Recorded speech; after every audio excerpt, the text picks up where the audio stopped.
तेलंगाना के साबिक वजीर हरीश राव की कार की पुलिस ने तलाशी ली। इंतखाबी मुहिम के हिस्से के तौर पर हैदराबाद से मेदक जाने के दौरान पुलिस ने नरसापुर के करीब उन्हें रोका और उनकी कार की तलाशी ली। साबिक वजीर ने इस तलाशी के दौरान पुलिस से मुकम्मल ताउन किया। बाद अज़ां हरीश राव अपनी मंजिल के लिए रवाना हो गए। लोकसभा इंतखाबात की मुहिम के हिस्से के तौर पर बीआरएस के मलकाजगिरी लोकसभा हल्के के उम्मीदवार लक्ष्मण रेड्डी ने मेट्रो रेल में सफर किया। उनके साथ रुकने असेंबली मल्ला रेड्डी और बीआरएस के अरकान असेंबली, अरकान काउंसिल और कायदीन मौजूद थे। लक्ष्मण रेड्डी ने मेट्रो ट्रेन में मुसाफिरीन से मुलाकात करते हुए उनको इस हल्के से कामयाब बनाने की अपील की। साथ ही उन्होंने साबिक बीआरएस हुकूमत के कारनामों और अवामी फलाह व बहबूद के कामों से भी वाकिफ करवाया। इस सफर का वीडियो सोशल मीडिया के मुख्तलिफ प्लेटफॉर्म्स पर तेजी के साथ वायरल हो गया।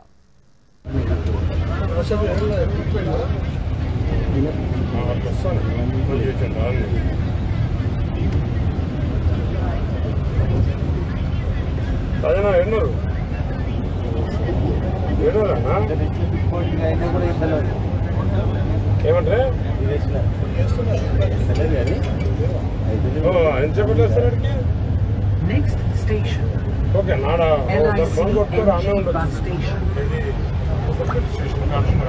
मरकजी वजीर दाखिला अमित शाह ने कहा कि तेलंगाना में बीआरएस और कांग्रेस ने मुस्लिम रिजर्वेशन फराहम किए हैं, जिसको ख़त्म कर दिया जाएगा और SC ST पसमानदा और कमज़ोर तबकात को ये रिजर्वेशन फराहम किया जाएगा।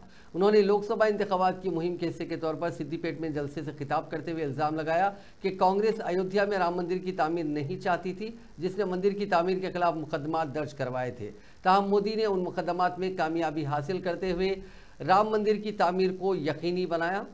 उन्होंने कहा कि कश्मीर से आर्टिकल 370 की मनसूखी के बाद 70 साल पुराना मसला हल हुआ। उन्होंने कांग्रेस और बीआरएस को एक ही जमात से ताबीर किया। उन्होंने कालेश्वरम को सबसे बड़ा स्कैम करार दिया। उन्होंने कहा कि तेलंगाना को इसका यौम आज़ादी मनाने का हक नहीं है। उन्होंने कहा कि बीजेपी की मरकज़ में एक मरतबा फिर सरकार आने पर 17 सितंबर को यौम आज़ादी तेलंगाना की तकरीब बड़े पैमाने पर मनाई जाएगी।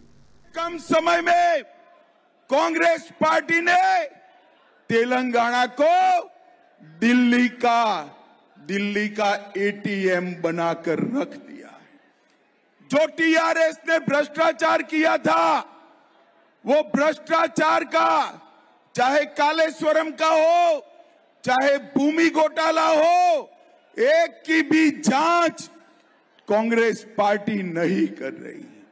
टीआरएस और कांग्रेस पार्टी दोनों मिले हुए हैं। और अगर मैं आज कहकर जाता हूं, आप तीसरी बार मोदी जी को प्रधानमंत्री बनाओ, मोदी जी तेलंगाना को ये भ्रष्टाचार से मुक्त कराने का काम नरेंद्र मोदी जी करेंगे। भाई और बहनों, मुझे बताओ कि यहां पर तेलंगाना विमोचन दिन मनाना चाहिए या नहीं मनाना चाहिए? जोर से बोलो, मनाना चाहिए या नहीं मनाना चाहिए? ये टीआरएस और कांग्रेस पार्टी दोनों तेलंगाना विमोचन दिन इसलिए नहीं मनाते हैं कि वो मजलिस से डरते हैं। हम उसको समाप्त कर SC ST Bharatiya Janata party ने निर्णय किया है कि मुस्लिम रिजर्वेशन जो यहां पर टीआरएस और कांग्रेस ने किया है, हम उसको समाप्त कर SC ST और OBC का रिजर्वेशन करने का काम भारतीय जनता पार्टी करेगी। ये हमने तय किया है। भाई और बहनों, इस बार तेलंगाना की जनता का जो मूड है वो मोदी जी के साथ। बीजेपी के कौमी जनरल सेक्रेटरी बंडी संजय कुमार ने आज हल्के लोकसभा करीमनगर से पर्चे नामजदगी दाखिल किया। बंडी संजय ने आज सुबह मंदिर में खुसूसी पूजा की। बाद अज़ां वो सीधे अपनी मां के पास गए और अपनी मां और खानदान के दीगर अरकान का आशीर्वाद लिया। वहां से वो करीमनगर रिटर्निंग ऑफिस पहुंचे। गुजरात के वजीर आला भूपेंद्र पटेल बंडी संजय के साथ रिटर्निंग ऑफिस गए थे। वाईएसआर कांग्रेस पार्टी के सरबराह व आंध्र प्रदेश के वजीर आला वैएस जगनमोहन रेड्डी ने हल्का असेंबली पुलिवेंदुला से पर्चे नामजदगी दाखिल किया। उन्होंने जुमेरात की सुबह पुलिवेंदुला रिटर्निंग ऑफिस पहुंचकर पर्चे नामजदगी के सेट्स दाखिल किए। इस मौके पर कड़पा के रुकने पार्लियामेंट अविनाश रेड्डी और दूसरे मौजूद थे। वजीर आजम नरेंद्र मोदी ने जुमेरात को कांग्रेस पर मुंह भराई का इल्जाम लगाते हुए कहा कि कांग्रेस ओबीसी रिजर्वेशन के कोटे में चोरी कर मजहब की बुनियाद पर रिजर्वेशन देने की ख्वाह है। आगरा में एक इंतखाबी रैली से खिताब करते हुए उन्होंने कहा कि कांग्रेस एक ऐसी पार्टी है जो आए दिन बाबा साहेब भीमराव अम्बेडकर की तौहीन करती है, आइन की तौहीन करती है और समाजी इंसाफ की तो धज्जियां उड़ा देती है। मुल्क का आइन, मुल्क की अदालतें कांग्रेस को ऐसा करने से बार बार मना कर चुकी हैं, लेकिन वो अपनी हरकतों से बाज नहीं आ रही है। मोदी ने कहा कि मजहब की बुनियाद पर कांग्रेस की हर बात को मुल्क की अदालतों ने ठुकरा दिया, इसीलिए अब कांग्रेस ने पिछले दरवाजे से खेल खेलना शुरू किया है। साथियों, जब एक के बाद एक गरीब के सशक्तिकरण के हम काम कर रहे हैं,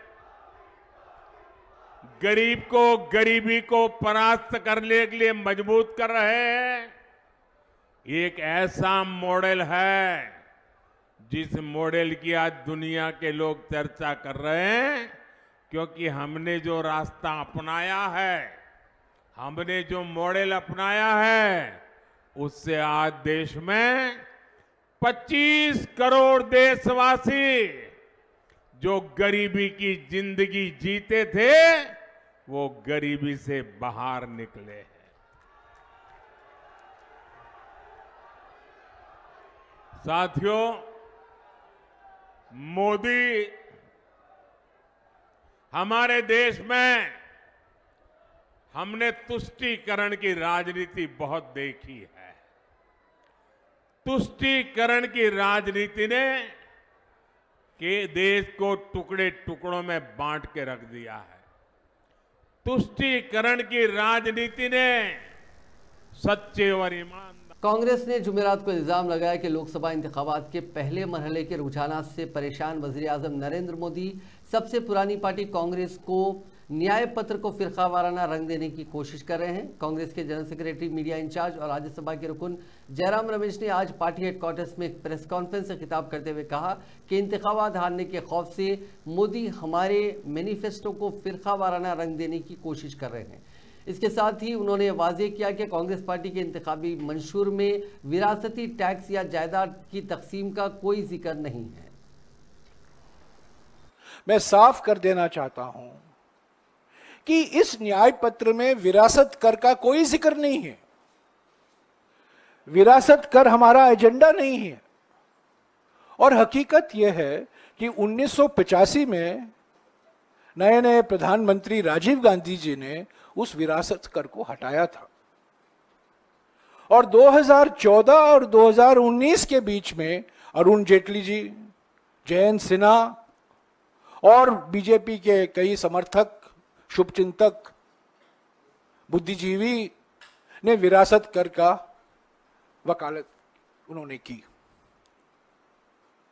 तो असली बात यह है, हमने कभी विरासत कर के बारे में जिक्र नहीं किया है, वो हमारे एजेंडा में नहीं है। पर कल सारा विवाद, सारा चर्चा इसी पर हुआ क्योंकि प्रधानमंत्री ने इसका जिक्र किया, ये इल्जाम लगाया और प्रधानमंत्री के समर्थक जो चैनल में हैं उसी को डिबेट का विषय बना दिया। ये बड़ा दुर्भाग्यपूर्ण है। स्नेहा मेहरा साउथ जोन की नई डीसीपी होंगी। वाज़ेह है कि मरकजी इलेक्शन कमीशन ने DCP south zone P Sai Chaitanya का तबादला करने के अहकाम जारी किए थे और उन्हें डीजीपी ऑफिस से अटैच करते हुए हिदायत दी थी कि वो अपने जूनियर ओहदेदार को फौरी तौर पर अपने ओहदे का जायजा हवाले कर दें। बादशाह इलेक्शन कमीशन ने स्नेहा मेहरा को डीसीपी साउथ जोन की जिम्मेदारी सौंपी। इलेक्शन कमीशन ने स्नेहा मेहरा को हिदायत दी कि वो जुमा यानी 26 अप्रैल को 11 बजे से कबल अपने ओहदे का जायजा हासिल कर लें। तेलंगाना के मुख्तलिफ अजला में इंटरमीडिएट इम्तहानात में फेल होने वाले 9 तलबा ने खुदकशी कर ली, जिनमें 7 तलबा नतायज जारी होने के एक ही दिन में खुदकशी कर लिए। चारशंबे की सुबह 11 बजे नतायज जारी किए गए। कल शाम तक 7 तालिब इल्मों ने खुदकशी की। संगारेड्डी जिले के कुल्लूर से साई तेजा, अतापुर की हरीनी, उचेलापुर गाँव की सातवुक, डारकागाड़ी गाँव की गुट्टा तेजस्विनी, मोडीकोंडा की वैशाली और चेलुकुडू गांव की भार्गवी ने नाकामी से मायूस होकर खुदकशी की थी। और आज रंगारेड्डी में एक लड़की और मंचिरियाल जिले में एक लड़के ने भी इम्तिहान में नाकामी नाकामी से मायूस होकर खुदकुशी कर ली। अब तक नतायज की वजह से खुदकुशी करने वाले तुलबा की तादाद 9 तक पहुंच गई है। उनमें सबसे ज्यादा 7 लड़कियां हैं। तेलंगाना के अजला वरंगल और सूर्यापेट में पेश आए 2 अलहदा सड़क हादसात में 10 अफराद हलाक और दीगर 2 शदीद जख्मी हो गए। पुलिस के मुताबिक 4 नौजवान जिनकी उम्रें 17 बरस थी, जो अपनी बाइक पर जा रहे थे कि बाइक चलाने वाले ने इसका तवाजुन खो दिया। इसके नतीजे में बाइक जिले वरंगल के वर्धन्ना पेट के करीब वरंगल खम्मम कौमी शाहराह पर वाक़े एकम स्ट्रीम बैरेज प्राइवेट ट्रैवल्स की बस से टकरा गई। ये तुलबा जिनकी शिनाख्त वर्धन्ना पेट और एलुंदू से ताल्लुक़ रखने वाले गणेश, एम सिद्धू, वरुण तेजा और अनिल के तौर पर की गई वर्धन्ना पेट से एलुंदू की सिमत जा रहे थे कि हादसा पेश आया। पुलिस ने इस सिलसिले में एक मामला दर्ज करके लाशों को पोस्टमार्टम के लिए भेज दिया। एक और हादसे में जुमेरात की सुबह की अवलीन सातों में सूर्यापेट में एक कार की टक्कर में 6 लोगों की मौत हो गई। हिंदुस्तानी महकमे मौसमियात ने मुल्क भर में चिलचिलाती धूप और दर्जे हरारत में इजाफे के हवाले से वार्निंग जारी की है। महकमे मौसमियात ने खबरदार किया है कि इस महीने की 28 तारीख को तेलुगु रियासतों में सबसे ज़्यादा दर्जे हरारत रिकॉर्ड किया जाएगा। इंतबाह है कि दोपहर में चिलचिलाती धूप और रात को गर्म हवाएं चलेंगी। जुनूबी तेलंगाना, रायलसीमा और यानम में दिन का दर्जे हरारत मामूल से 5 डिग्री ज़्यादा रहने का इम्कान है, जो ज़्यादा से ज़्यादा 44 डिग्री तक पहुँच जाएगा। इसी दौरान तेलंगाना में जुमेरात को लू लगने से 3 अफराद की मौत हो गई। पेद्दपल्ली जिले के मंथनी मंडल के वेलुचारो में रोजगार जमानत स्कीम की मजदूर 50 साला लक्ष्मी काम के दौरान लू लगने से फौत हो गई। सिद्दीपेट जिले के आत्मकूर मंडल के 70 साला धारवत गोलिया और राजन्ना सिलसिला जिले के वेमुला मंडल के बालराजपल्ली के किसान 50 साला नागुला बालैया की भी सनस्ट्रोक की वजह से मौत हो गई।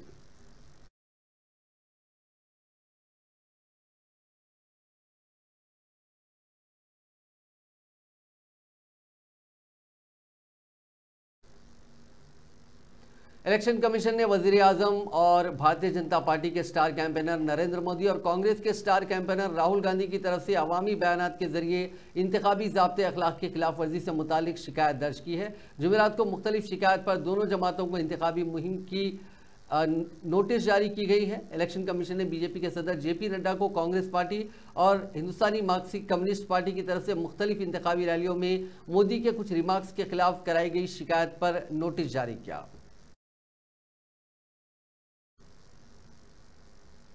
नाजरीन, इस न्यूज़ बुलेटिन में बस इतना ही। आप देखते रहिए INN चैनल।